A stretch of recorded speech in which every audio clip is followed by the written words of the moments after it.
हमने झारखंड राज्य को अलग किया था, जिस पीड़ा के समाधान के लिए हमने झारखंड राज्य को अलग किया था, आज उनकी बातों में वही पीड़ा की झलक दिखाई दे रही है। इसलिए आज हमें लगता है, आज हमें आवश्यकता है कि विस्थापित तमाम विस्थापितों को एक मंच में आने की आवश्यकता है। निसंदेह आज चाहे वह बीसीसीएल के विस्थापित हों, सीसीएल के विस्थापित हों, डीबीसी के विस्थापित हों या बीएसएल के विस्थापित हों, आज कहीं ना कहीं इस बात को हमें स्वीकार करना होगा कि हम विस्थापितों में भी कई समूह, कई ग्रुपों में हम लोग विभाजित हो चुके हैं। आज यदि हम लोग अपनी निजी महत्वाकांक्षा को किनारे रख के, किनारे हटा के अगर नहीं हम लोग मध्यस्थता करते हैं, एक मंच में नहीं आते हैं, तो आने वाला दिन आपके लिए बड़ा दुभर लग रहा है। आने वाला दिन और कष्टकारी और पीड़ादायक होगा। इसका अंदाजा आप लगा सकते हैं कि एक विधायक होने के बाद आप देख सकते हैं हमारे साथ क्या व्यवहार हुआ। ठीक है, हमने चुनौती प्रस्तुत किया, चुनौती हम कल भी प्रस्तुत करेंगे, लेकिन एक विधायक होने के बाद आप देख सकते हैं कि जो प्रशासन की टीम आई थी, लगभग आधा दर्जन प्रखंड के प्रखंड विकास पदाधिकारी थे, आधा दर्जन थाना के थाना प्रभारी थे, SDM Bermo, SDPO Bermo, ADC Bokaro, उनके साथ साथ वाटर कैनन की गाड़ियां, फायर ब्रिगेड की गाड़ियां, आंसू गैस छोड़ने वाली गाड़ियां, रबड़ गोले दागने वाली गाड़ियां, ऐसा टीम बनाकर आई थी जैसे मानो वह रैयतों से नहीं बल्कि किसी आतंकवादियों से मुकाबला करने आए। क्या हाल होगा आपको सोच के देखिए। एक विधायक है हम, ठीक है, हमारे समर्थकों ने गलत किया था, सही किया था, वो अलग विषय है, लेकिन प्रशासन का ये रूप, ये कौन सा संवैधानिक तरीका है भाई। एक महज मामूली क्वार्टर का विषय था, ऐसे ऐसे क्वार्टर धनबाद बोकारो में गिनेंगे तो शायद 1 लाख के आसपास होगा, 1 लाख आसपास होगा।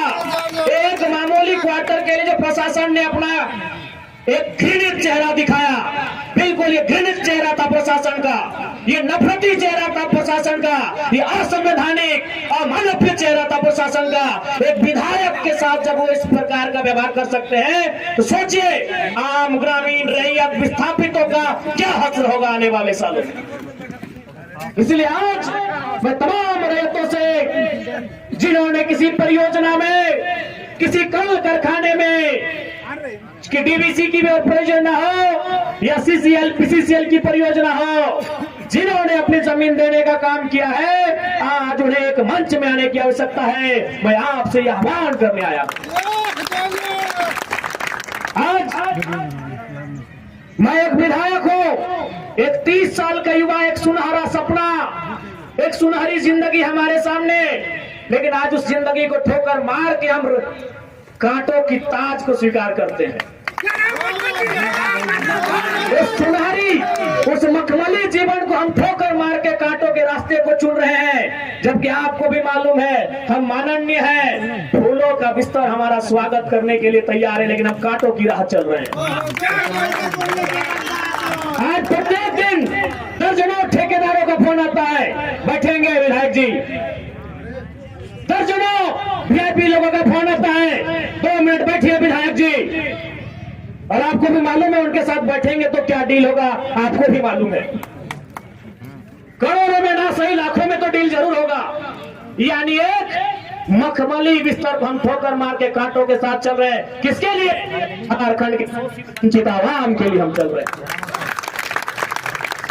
आज क्या कमी होगी, एक माननीय को क्या कमी हो सकती है भाई। हमें आवास मिलेगा, गाड़ी की सुविधा मिलेगी, टीए मिलेगा, हर प्रकार की सुविधा मिलेगी, भत्ता मिलेगा, हवाई यात्रा मिलेगा, रेलवे की यात्रा मिलेगी और लाखों रुपए की सैलरी मिलेगी। और उन चीजों को दरकिनार करते हुए, उस ऐशो आराम के जीवन को ठोकर मारते हुए हम आपके बीच विधायकी के साथ साथ अपनी जान को हथेली में लेके घूम रहे हैं। बताइए तो झारखंड के इतिहास में ऐसे आज के इस दौर में एक भी विधायक का नाम बताइए। अरे विधायकी तो छोड़िए, हम अपने जान को हथेली में लेके घूम रहे हैं। जिस दिन 2 बजे रात को हम बेरमो में आए, हमारी गाड़ी में हमारा नहीं था। वे लोग सोच चुके थे।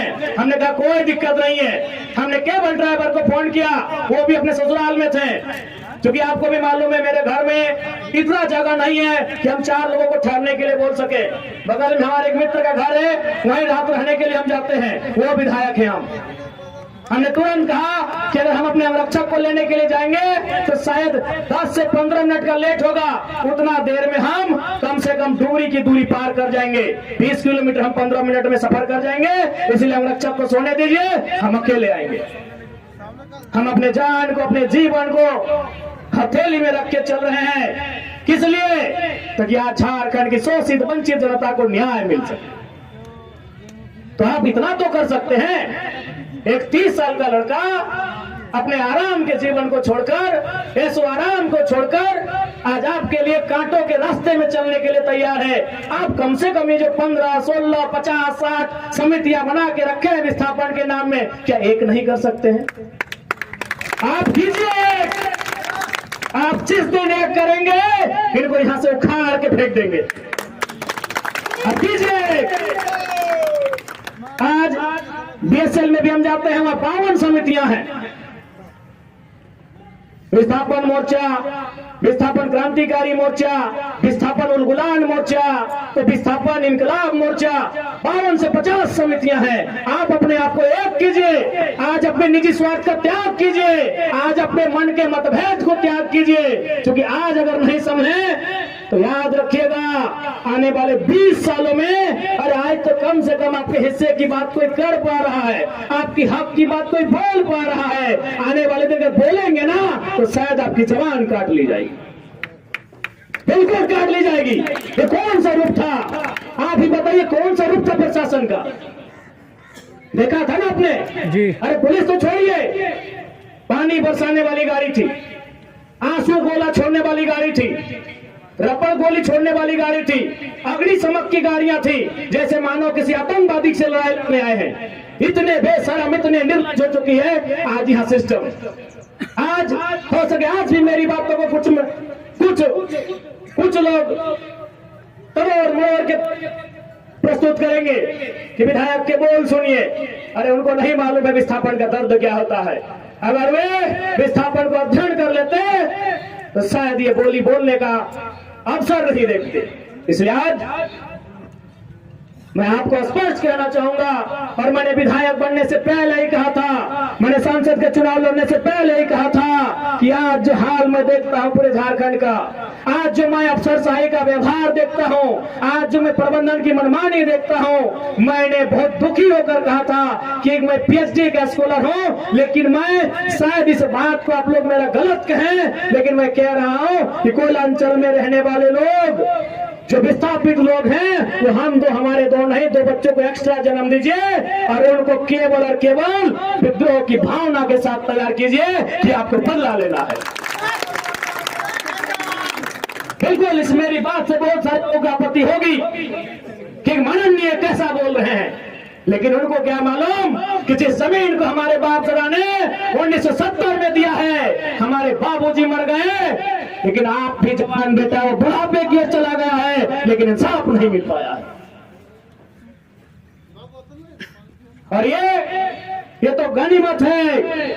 झारखंड के किसान भोले भाले हैं, झारखंड के किसान सरल हैं, झारखंड के किसान सीधे साधे हैं कि आज 1970 की लड़ाई को घिस कर अपने जीवन को, अपने खून को गला गला कर लड़ रहे हैं। अरे ये बंगाल याद होगा तो 1964-65 का दौर था। एक दिन पहले कुछ जमींदारों ने, कुछ सामंतवादियों ने एक किसान को मारा था। उन्होंने नक्सलवादी और नक्सलवादी जैसे घटना को अंजाम दे दिया था। एक दिन पहले। ये तो झारखंड के किसान हैं कि 70 साल से बर्दाश्त कर लिए। बंगाल के किसानों ने एक दिन बर्दाश्त नहीं किया था। आज आप नक्सलवादी सुनते हैं ना, नक्सली नक्सली नक्सली, ये डिक्शनरी का वर्ड नहीं है। नक्सली कोई पूरा वर्ड नहीं है। नक्सली बुरा हो सकता है, नक्सली वर्ड बुरा वर्ड नहीं है। नक्सली एक्चुअल में, वास्तव में बंगाल में दार्जिलिंग जो क्षेत्र है, वहां एक गांव है, उसका नाम है नक्सलवाड़ी।